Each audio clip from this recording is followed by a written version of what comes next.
Hello, everyone. Welcome to the Zero in AI podcast, your go to source for bite sized, science backed marketing education.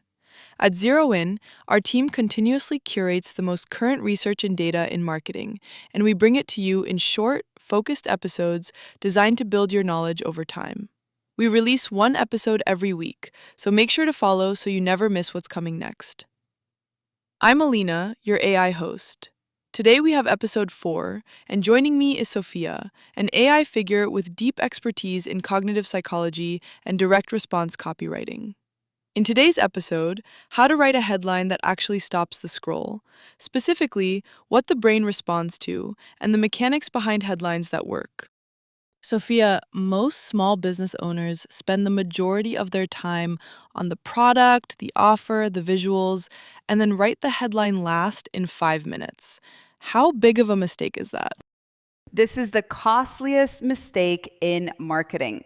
The headline is the only job that actually matters at first contact. Not the image, not the body copy, not the offer. If the headline doesn't stop the person, nothing else gets seen. Research consistently shows that on average, 5 times as many people read the headline as read anything below it. So if the headline fails, 80% of your spend is wasted before it starts. And most headlines fail. Why? Because they describe instead of provoke. High-quality marketing software describes a product. It creates no tension, no curiosity, no reason to pause.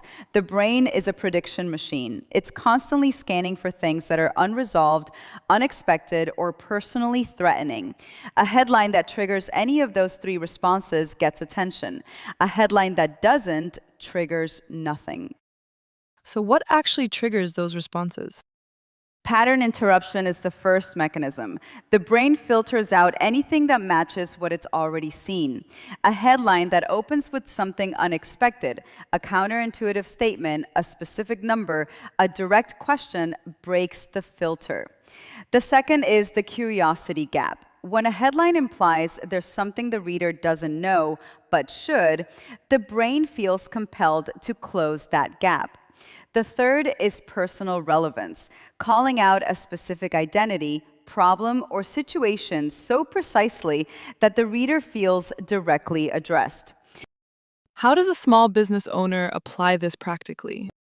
Start with the problem, not the product. Your customer isn't scrolling looking for your solution. They're scrolling with a problem on their mind.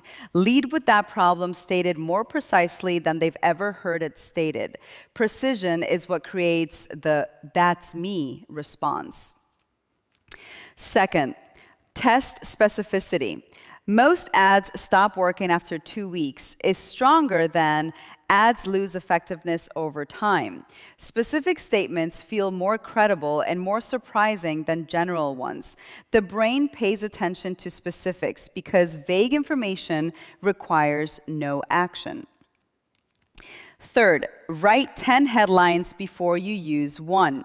The first 3 will be obvious. The next 4 will be average. The last 3 is where something real usually appears. Most people stop at 2. Understanding your audience's psychological profile, what they fear, what they want, how they see themselves, makes this process faster and sharper. That's what tools like ZeroIN AI are built to surface, so headline angles come from real behavioral insight rather than guesswork. One thing to do today? Take your current headline and ask, does this describe my product or does it provoke a response? If it describes, rewrite it around the most painful or specific problem your customer has.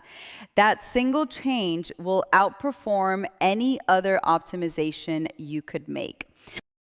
The headline isn't decoration, it's the entire first impression. And first impressions in a scroll environment last about 2 seconds. Make those 2 seconds do real work. That was Sophia on the neuroscience of headlines and what actually stops a scroll. Pattern interruption, curiosity gaps, and personal precision. 3 mechanisms worth building into every piece of copy you write. Links and resources in the show notes. Until next time.